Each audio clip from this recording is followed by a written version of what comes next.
What's up, babes? It's cralisa Victoria. I'm back with yet another video. This is another lock video. I am just spitting out videos today. Got a vlog that's going to be going up, spitting out hair videos that's going up, and just wanted to jump back on here and do another lock video. Still in my towel because I took my shower and did my wash day. But let me get right into this video. Okay, so this video is going to talk about why I don't listen to the typical lock girlies when it comes down to my locks. I'm not saying every girl out there doesn't have great tips when it comes down to locks, but here's why I do my own thing and I don't try to hop on trends or follow what everyone's doing. So, first things first. You got to be an individual before you sit here and be a follower, okay? Be an individual, have some dignity within yourself, okay? Not everybody's meant to be leaders. You know, some people are going to be meant to be followers in the world. That's just the way that it goes. It's like Monopoly, okay? Everybody can't be a boss. If everybody was a boss or everybody was a leader, the world would be literally crazy, okay? Just take for a moment and think about when you're at your job and everybody is good at what they do.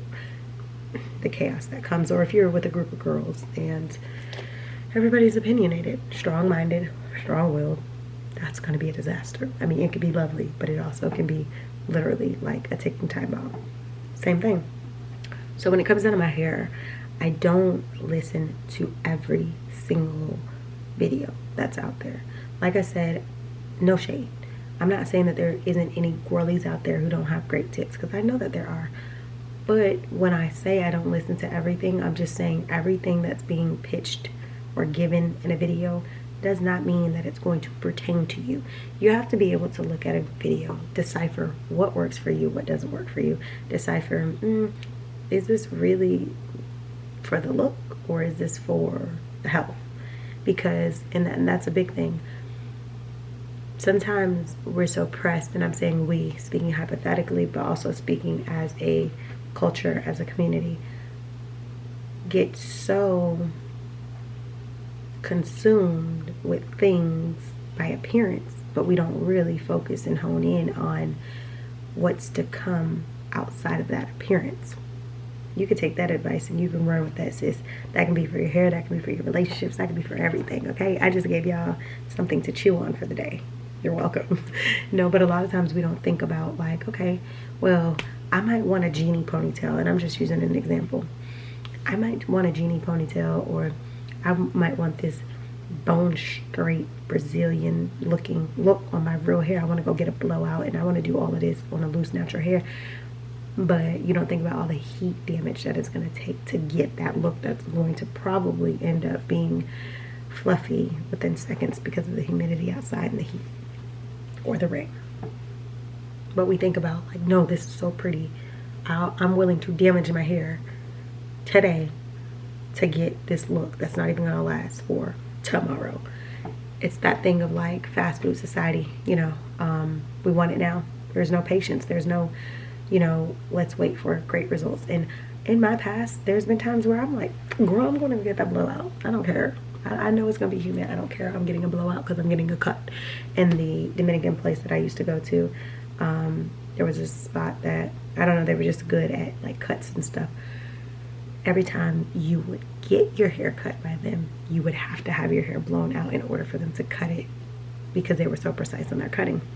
So it was almost like you planned for a blowout. But then when you look back in retrospect, it's just like, bruh, I could have saved myself a day of heat in my hair. But I'm no longer that.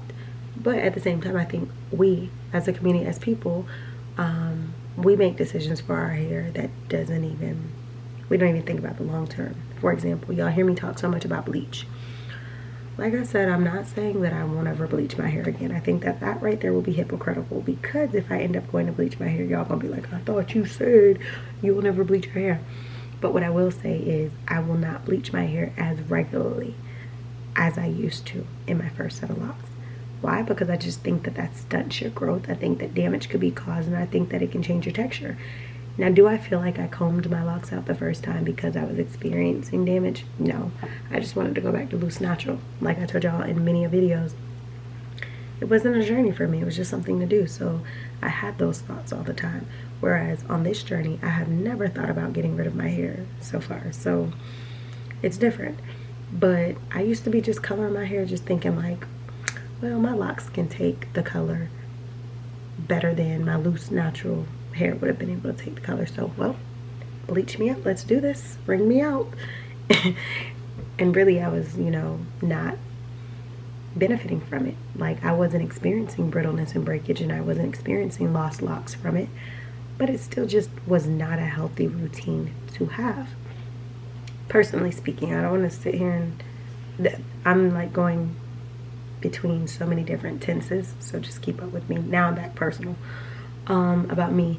So yeah, that wasn't a positive thing to keep in my, sorry y'all, but when you think about now and you think about my routine now, I don't routinely bleach my hair. Like I said, if I ever bleach my hair again, my maintenance when my color starts to like fade or my hair starts to go back will be box ties. It wouldn't even be maintained as continuous bleach. But it's just a simple fact of I don't even add that to my routine. So when you know better, do better. I know some people just out here like, girl, I'm just having fun, let me do me. I'm not here to judge you. I'm just telling you, like, when I embarked upon these sets of locks right now, I said, baby, this is a journey. So because I knew it was a journey, it meant that, to me, it meant that I wanted to have my locks for longer. So I said, well, you need to make decisions that are going to help you to keep it longer. For me, that just happened to be, don't be bleaching your hair. Don't bleach it often. Don't do it. Don't do it. And I haven't been doing that. And I think bleach has to be one of the top 5 things of what's making my hair grow fast. It has to be. Because I think when you're doing things that are damaging to your hair, such as heat, such as constant coloring or bleaching and all these different factors, you spend more time having to repair the damage of your locks or your hair. Even for the loose natural babes, you spend more time having to spend more time repairing it. Whereas when you don't intentionally sit there and damage it, you don't have to go through a repair process while you're trying to grow it. So because I don't have to worry about, oh, well, I have to cut these, or I have to comb this out, or I don't have the damaging everyday repair situations. So my hair is able to just thrive and grow without trying to grow and also get rid of damage. I don't have to deal with that. So I would definitely say that's like when you're looking at YouTube videos, and I'm not just saying mine, because you might not agree with the things that I say. I mean, we're human. It is what it is.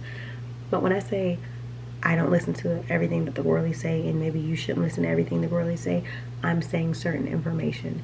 Don't try to take information, benefit yourself.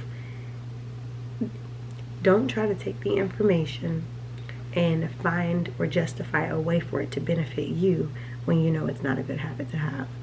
I'm not saying, oh, don't bleach your hair. I mean, if you don't have to, don't do it. Like, if you're somebody who knows that if you bleach your hair color today, tomorrow you want to re-bleach it, don't even start that, okay? But at the same time, take the things that are useful for you, but don't take the things that are like detrimental, but you just think they're useful for the moment. Because on a lock journey, you have to ask yourself, are the things that are worth it for a moment worth it for the life of your locks? Is it worth it? And if you answer no, then don't do it. I think because, like I said, I'm looking at this as a journey, I just feel like the less you can partake in that is damaging, the better for the length of time and the length of locks that you could have. The more detriment you do, consider your life of your locks to be shorter. Why? Because eventually you're going to damage your hair so much that you're just going to be like, well, I gotta cut my locks, or I want to cut my locks, or something, because it has to be done, because it's not looking good. So that's what I'm doing. Like I said, if I bleach my hair, I don't think, like, if I was to bleach my hair, I feel like it would have to be anywhere after, like, I don't know, because I don't want to put a timeline. I'm not thinking about doing it right now at all. But I would just feel like I would need to at least be 5+ years before I bleach my entire head. Because really my goal is to get to waist length hair. And I feel like if you're going to bleach your hair or something like that, at least get to your desired length before you go bleaching. That way, if you lose some hair, you might have grown it just a little bit longer than your desired length. And if you have to cut it, then you're like, okay, well, at least I only have a little bit to cut. That's a smarter decision. So like I said, I'm approaching 3 years. I'll be keeping my locks a minimum of 5 years. But yeah, that's pretty much where I'm at with everything. So yeah, make sure y'all like, comment, share, and subscribe. And I'm gonna see y'all in the next video. Let me call my homegirl because I keep making videos. Now I'm out of the shower and I need a car.